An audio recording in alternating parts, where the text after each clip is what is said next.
Yeah,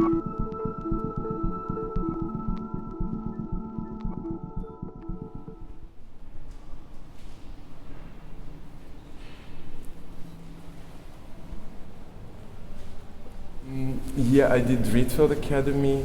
I actually moved to Amsterdam because of school, and it was, well, if I was lost in translation, if I was not lost in translation in China, I was lost in translation in Amsterdam. But okay, I was only 20 when I came here. So yeah, I mean, I didn't really have trust in a school system because it was very different than school system in Yugoslavia or in Serbia these days. You know, there the school system is very authoritative in a way, like you obey certain structure, while here it seems like very equal and even. I mean, it seems, it's not, but it seems. So it's always felt that everything is up to me, which is a huge responsibility, especially if you're studying art. So first year I was just in denial. I was hating everybody, escaping from school, not responding on assignments, or it was also a combination of wind and rain. So if you have big formats, it will look like totally damaged on the way to school. So I was always working with very small things and always in my mind and not really making things. But it was good, it was great. Like basic year now, from this point, it's the best thing that happened to me because it put me in a situations that I thought are not for me. You know, I had a very strict idea of what is for me and what is not. So by doing things that are not for me, I actually realized I can do them and combine them and put them together. It's important to mention that at those times, Amsterdam became much less tolerant and interested in foreigners than before. So, you know, they always say Amsterdam is such an open-minded or such a, you know, like cool place where everything is possible. Yes, maybe it was, but in a time when I came, there was a lot of issue, and in anyway, Faceless is also inspired by that. There was a lot of issue about burqa, about Muslims, about immigrants, about are we losing our faith, are we losing our culture? So it was this kind of rethinking of everything that 90s or 80s were about. And in that sense, it felt very stressful. Like, I mean, as an immigrant, I had quite a lot of difficulties, especially as a non-EU immigrant. You know, you're not allowed to work. You are only supposed to bring money into the country. So, you know, I survived in a way, like now I wouldn't dare to make those steps. But back then, at the age of 20, I was like, yeah, let's try, let's do it. So, yeah, it was a very kind of up and down period. But I also had great support from mostly older generations, so those from 60s and 70s, LSD, orgies, rock and roll generation that I really, really think it's great in Netherlands and it doesn't exist in other countries. So that's the generation that kind of defined what Amsterdam is today in a people's mind, and that's that it's an open-minded and great place, even though it's not anymore. But still it lives on an old fame, and these traces are still so rooted that yeah.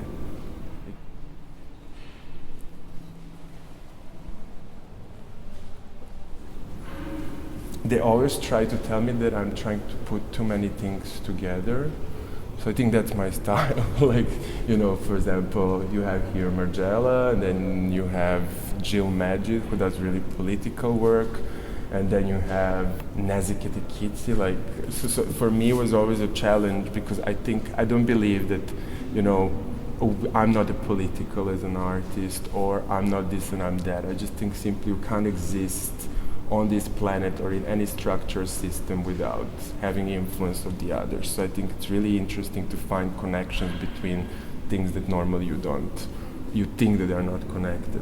So this is the style, and it's always very socially, politically engaged, of importance for society. I have a little bit of this kind of I'm a good guy feeling, and I'm ready to suffer and go through processes that others wouldn't. So long research, engaged subjects, scary, problematic, dark, like whatever, however you call it. So, but yeah, this for me it's a challenge to put things that normally you wouldn't really connect and establish connection between those two.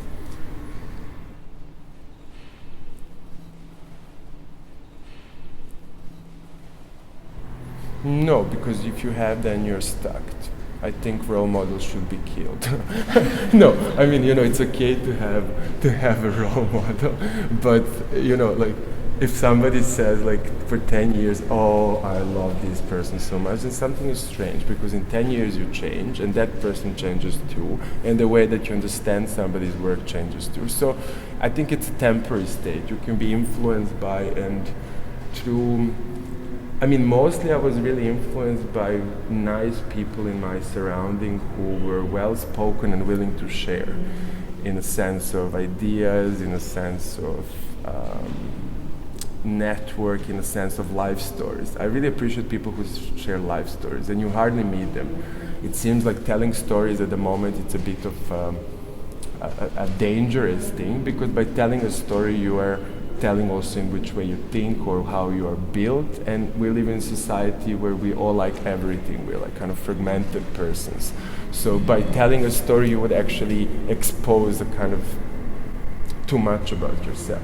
So I appreciate those who can tell life stories and share, yeah.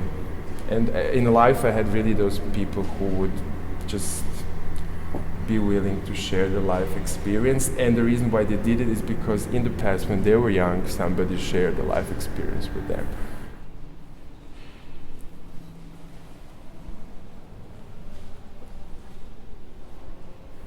Yeah, this is like this everlasting question that comes. I mean, I think that the art world is already so broad, If you want to produce things for somebody's living room, you have possibility. If you want to play with art market, you have possibility. If you want to go for biodesign, scientific research, interdisciplinary, you can do. You can even do it for yourself, and nobody ever can find out. So, I mean, in a sense, there is like a really, really sea of possibilities. I think what's a challenge is that even what's happening now in Netherlands is this what they call creative industry. I mean, whatever that means. But it's happening everywhere, and it's mostly a sign of actually that we are entering in a less socialistic but more capitalistic society. And I think this is a trick, because you can't, you have to produce faster in order to exist. The work cannot be that good if you're producing constantly, because, I think good art takes time. But it's not the first time that it's happening. I mean, we're really living a kind of history repeating state constantly. Nothing is really that new at the end of the day.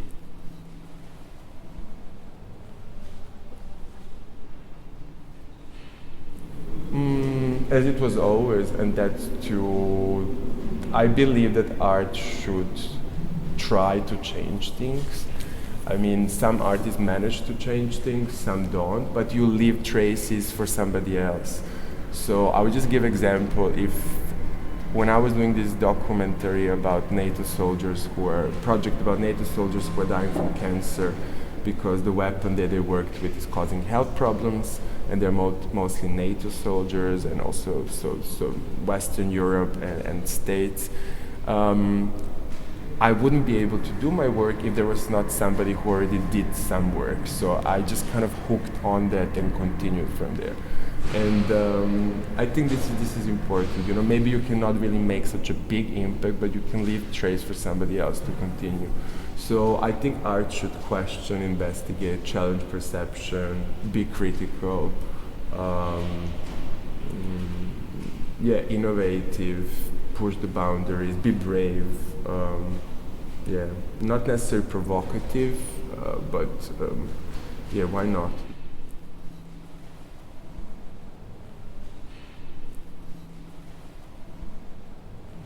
Yeah. I mean, it's like this. Also, there's always debate: is fashion art, or is this art or that? I think some art is art, some art is not art. In the same way, like something like curating is an art, or it depends. I mean, it really depends. You can always depends from context, how it's done, why it's done, what's the purpose of it, etc. So I did curating from necessity, because none of curators did what they're supposed to do, and that's to just look around and realize that there are no faces for already 13 years. So if one curator cannot detect this, or one institution, then yes, I as an artist will do it, because I'm sick and tired of watching same images being constantly produced without nobody really doing anything about it. And then I also personally don't want to live in a world where we are faceless. It's just like, why would I live in a world where faceless is sort of accepted and being like the image of 21st century? So yeah, that's why I did the exhibition. And then so it came from necessity. Yeah. And I mean, I approached it really without really interest in art market, in agenda of institutions, or for me it was really, how do you tell story about something that is so big and it's all over the place, and what is necessary to have in the show. And I didn't think like that you can't put like top artists like Marina Abramovic next to totally unknown online contributor. For me it was really about not having this frame and limitations that normal institutions would have.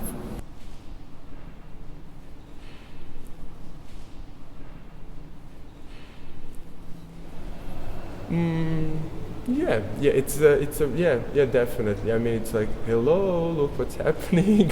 Yeah, didn't you notice there are like faceless posters all over the city? And I mean, it's also, it's really kind of gathering of beginning of 21st century that shows, hey, we didn't start really that great. So it should be alarming, but it should also show that we collectively are creating a body that is faceless. So I think it's also, and on one side it may be inspiring, because it seems that if we are not group, or it feels like we are not a group, by putting a mask we become a group. And it feels like that's what we are doing. By creating these images, we create a kind of revolt or body in a similar way like what Pussy Riot does or Anonymous does. It's very primitive, it's very, you put a mask and you become a crowd. And in that crowd you can do whatever you want, you have a power, you can say things that normally you wouldn't. So the mask gives you power that as individual maybe you don't have. And this mask is problematic because it can also be, it's horrific and it's seductive, so.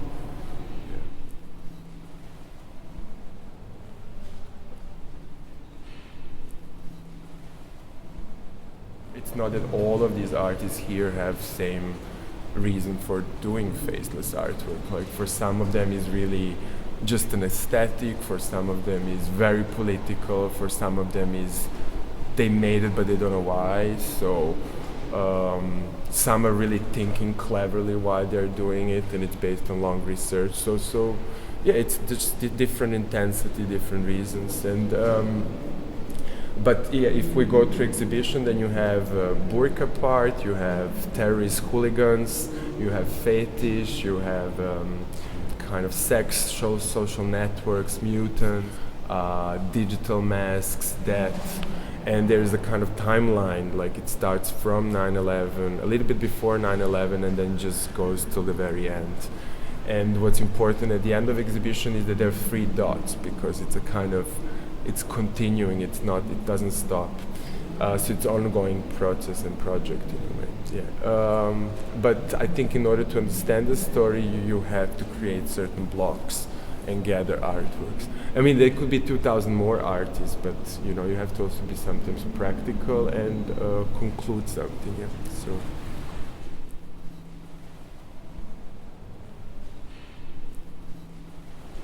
I mean, the idea of the exhibition is to state that faceless is a tendency in art, that it's a revolt, it's a statement, it's all over the place, and I hope that now at least becomes a reference to all of those who are producing the works in the future, like that. But it happens because, for example, Ritual students will now write me and tell me, hey, I'm busy with this work for already years, but now I understand better why am I doing it. So it has some kind of educational impact, which was important, yeah. And finally, it's talking about 9/11 as a quite big, spectacular scandal and tragedy that influenced the way we live today. And I think it's necessary because things didn't go in a way right after that event. And then finally 9/11 was reaction on a long bullying of Western countries toward Eastern countries. So it's a consequence of relationships that did not work out. And this is also something that it's never spoken about. You know, you never talk about 9/11 as a reaction on something, not something, like on years of wars and killings and etc. So it's just understood that this is a tragedy, we are victims, and those evil ones are attacking us. Well, yeah, I mean, if you just check any history book, you'll realize this is not like this. So,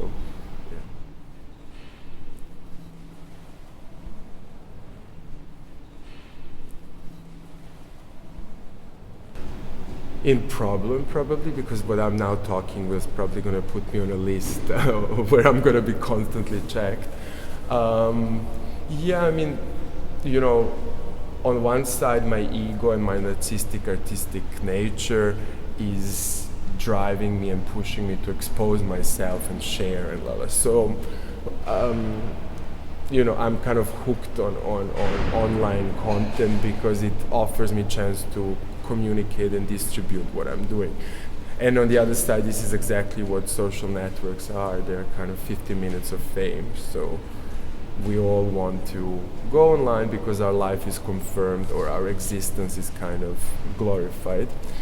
So I don't think that we can get back privacy, but we can reinvent ourselves in the what is actually privacy today. So maybe we can wear that burqa from Adam Harvey where we are not traceable by cameras, or we can turn off phones with his pockets where you can store mobile phone and then it's totally off. Or you can, as Jeremy Bailey suggests, change gender and constantly change information online so that they don't know any longer who you are or what you are. And Jeremy Bailey, by the way, works as a software developer, so he knows how those little changes trick the market. Because, you know, if you're suddenly a woman and then you're lesbian and then you're suddenly a mother, but then you're at the same time a guy, like, it's, you know, they don't know any longer what product they should sell you. So this is maybe an interesting way to escape this kind of, or just reinvent yourself in online world.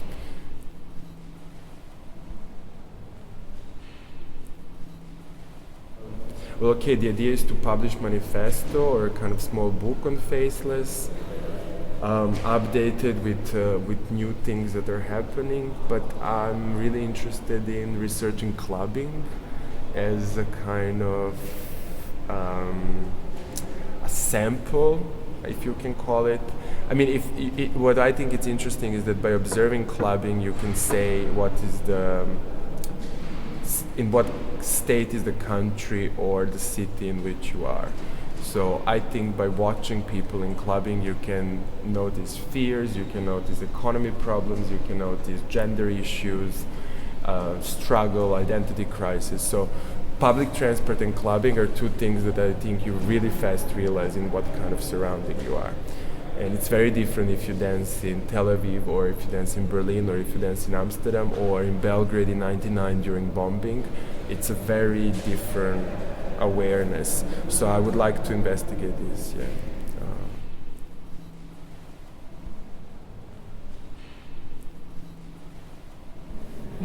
Well, maybe it's interesting for students to mention Theo van Gogh and his movie that was so problematic and that he died for, because I think this was also never discussed in schools. I remember they showed it to us at the Rietveld Academy, the movie that he made, and I think it's interesting that people see it now again to realize how bad the movie is and how that provocation is bad actually and shitty. So if you want to criticize something, like, please don't make collaboration with the right-wing parties, etc., because they can't make good movie. And then finally, don't fill on any political agenda, but like really go for a serious thing. You know, like if you put naked woman reading Quran, yeah, I mean, what do you expect? You're gonna get Oscar for it? No, well, actually, Oscar maybe, because Oscar is a total corruption, but the movie is really shit.